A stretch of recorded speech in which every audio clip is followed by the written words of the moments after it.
초콜릿은 달콤해 달콤해 달콤해 오렌지는 상큼해 상큼해 상큼해. Morning guys, so today is maaga akong gumising kasi nagluto po ako. Ayan, baon ko po sa work. So kasi ngayon is papasok na pa ako sa work. Ay, nagluto pa ako ng ulam. Ayan, pambaon ko pala. Diba? So kaya maaga kitang-kita yung sira sa kasi maaga kasi nga diba kailangan ko na mag-work today. Yan, so kanina pa ako alas 3 nagising, nagluto na ako ng kanin at saka yung baon na sa ulam. First time po ngayon. So dahil first day ko ngayon, kaya ang ginawa ko is naganap ako ng bag ko. Ang laki ng bag ko guys, ayan. So tsaka ko pala pag sa umaga, my god. So ayan, so ito guys is bigay, alala ko to first yung natin nagtrabaho, binigay ito ng amo ko. So kaya ingat-ingatan ko itong pagta kasi sobrang tibay niya, sa ipon po kasi ito. So ayan, tanggalin natin siya kasi luma na. So sobrang tagal na to sa akin, doon pa ako sa Nabaliches nakatira. So iningat-ingatan ko siya kasi matibay kasi ito kasi nga diba ipon kasi siya, kaya sobrang tibay ng bag na to. So first time kong pumasok, ang laki ng bag ko.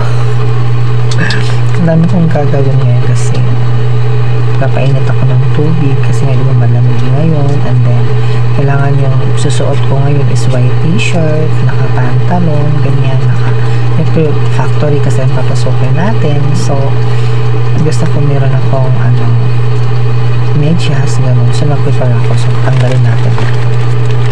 Hi guys, so ayan, nakapag-gis na ako, naliligo na ako.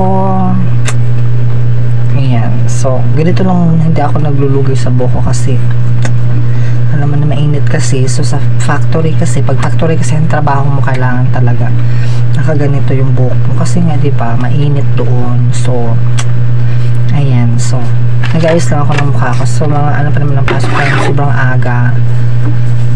I think mga 6 o'clock andun na kami kasi di ba maglalakad pa, kasuwakang distance lang naman siya. So ngayon mag-fix lang ako sa konting lang ay sa pagmumukha ko.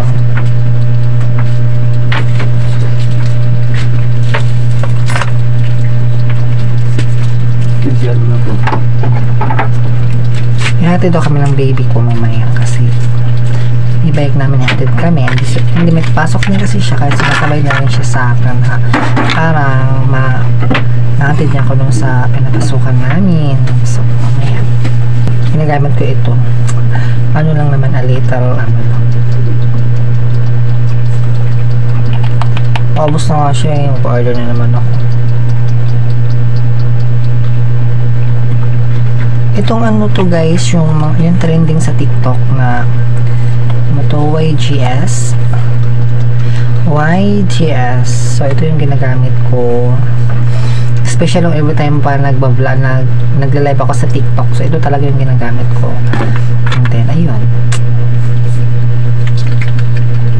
tapos paubos na siya, so kailangan ko na mag-order ulit. Parang na-miss ko na rin mag-work kasi dati papasok kami dati sa nung una ko talagang trabaho is factory siya. So paggawaan siya ng mga siomai, longganisa, yung mga hotdog, ayan. So talagang mabibigat din yung kasi nga diba natawa nga ako nung nag-time yun, nag-apply kami. So minimum din yung sahod niya. Nag-apply kami noon, bali kami 6. Yung mga kasamahan ko lahat babae, hindi sila natanggap, ako lang yung natanggap yung time na yun. I don't know, siguro kailangan nila talaga yung para medyo malakas-lakas yung katawan kasi nga pag kasi nasa packaging kami, so pag nagpa-packing kasi, halimbawa, grupo-grupo kasi yan, pag nagpa-packing kami ng mga, halimbawa, yung siomai, so, pinapack namin yan, so, nakalagay kasi siya sa isang box na ganyan, ano ba yun? Yung lagay na mabigat na naka-square, so, ang dami nun, so, siguro sabihin natin nasa 10 kilos yun lahat, or ayun, binubuhat ko po talaga yan. So, yung babae kasi hindi kakayanin talaga. So, kaya yung nag-apply kami noon, mga 6, so hindi natanggap yung 5. Ako lang yung tinanggap. Kasi nga din na nila kailangan siguro yung babae na. Kasi hindi marunong magbuhat-buhat siya, diba? Siyempre hindi sila nakakabuhat. So, ako kayang-kaya ko magbuhat. So, ayun, ako natanggap. Nai-miss ko din yun, guys, kasi